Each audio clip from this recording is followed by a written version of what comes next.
Utility यानी उपयोगिता, news room से लेकर क्रिकेट के मैदान तक हर टीम में ऐसे खिलाड़ियों की बड़ी पूछ होती है जिन्हें कोई भी काम दे दो वो रिजल्ट टॉप क्लास देते हैं। इन्हें कहते हैं यूटिलिटी प्लेयर्स। क्रिकेट के केस में कहें तो बैट, बॉल, फील्डिंग, ग्लव्स कुछ भी थमा दो, सब में कमाल कर लेने वाले प्लेयर्स। भारतीय टीम शुरुआत से ही ऐसे प्लेयर्स के मामले में किस्मत वाली रही है।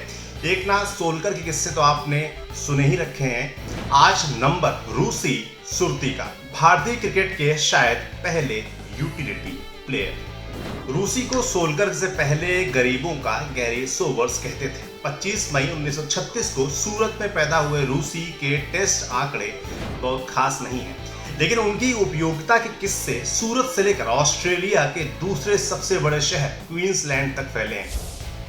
कहा तो ये भी जाता है कि अगर वो 20 साल बाद पैदा होते तो वनडे के लेजेंड होते।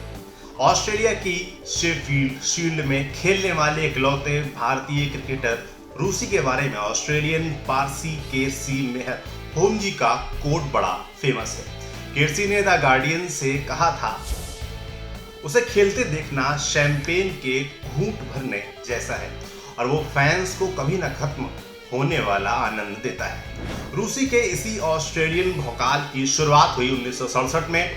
भारतीय टीम अपने दूसरे ऑस्ट्रेलियन टूर पर थी और मेजबानों ने यहीं पहली बार अपने जैसा विदेशी देखा। मेहर बताते हैं, रूसी किसी की बकवास नहीं सुनते थे और इस बात से ऑस्ट्रेलियन खुद को अच्छे से रिलेट कर पाते थे। रूसी ने इस टूर के पहले 2 मैचों में भारत के लिए बॉलिंग की शुरुआत भी की थी। वो पेस और स्पिन दोनों ही फेंक सकते थे। वहीं मिडिल ऑर्डर में ताबड़तोड़ बैटिंग के साथ फील्डिंग में उनकी चीते जैसी तेजी तो थी ही।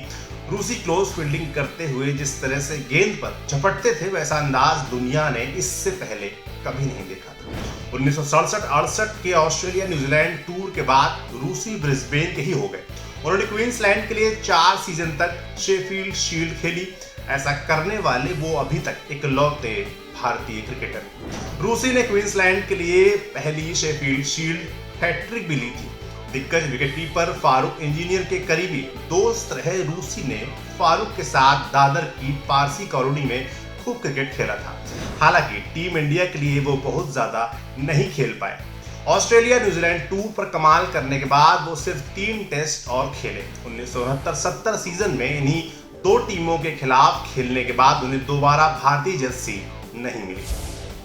विजय मर्चेंट की यूथ पॉलिसी के चलते रूसी का इंटरनेशनल करियर काफी जल्दी खत्म हो गया। रूसी का इंटरनेशनल करियर भले ही जल्दी खत्म हो गया हो, लेकिन उनमें एंटरटेनमेंट की कमी नहीं थी। क्रिकेट फील्ड पर उनके किस्से पूरी दुनिया में वर्ल्ड फेमस है। उनके करीबी मित्र रहे फारूक इंजीनियर ने ऐसा ही एक किस्सा क्रिकेइन्फो को बताया था। वो बोले थे, रूसी को उसके बाप का क्या गया बोलना बहुत पसंद था। साल 1967 के मुंबई टेस्ट में ऑस्ट्रेलिया के बिल लॉरी एक आसान फुल टॉस मिस कर गए। इधर सिली मैदान पर खड़े रूसी ने ऐसा होते देख लॉरी की ओर अपनी पीठ कर ली। इस हरकत से गुस्साए लॉरी कुछ बड़बड़ाए और रूसी ने जवाब में अपनी फेवरेट लाइन बोल दी। मैंने उसे रोकने की बहुत कोशिश की, गुजराती में समझाए, लेकिन वो कहाँ मानने वाला था। ऑस्ट्रेलिया न्यूजीलैंड टूर पर अपने करियर के चरम पर पहुंचने से पहले भी रूसी काफी नाम कमा चुके थे। साल 1959 में ही उन्हें इंग्लैंड की लैंकशायर लीग का कॉन्ट्रैक्ट मिल चुका था। यहाँ 3 साल खेलने वाले रूसी ने 1843 रन बनाने के साथ 193 विकेट भी लिए। साल 1960 में डेब्यू करने वाले रूसी ने कुल 26 टेस्ट खेले। इन मैचों में उनके नाम 1263 रन और 42 विकेट हैं, लेकिन आंकड़े उनकी प्रतिभा के साथ कभी न्याय नहीं कर सकते।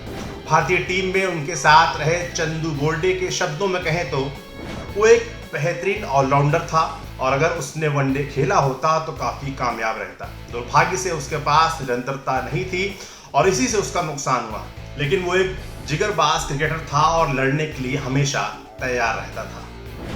इस जिगरबाज क्रिकेटर ने 13 जनवरी 2013 को मुंबई में अपनी अंतिम सांस ली। रूसी ने फर्स्ट क्लास क्रिकेट में 8000 से ज्यादा रन बनाने के साथ ही 284 विकेट भी लिए थे। आपके लिए किस्सा जानकारी लाए थे हमारे साथी सूरज। देखते रहिए दी लल्लन।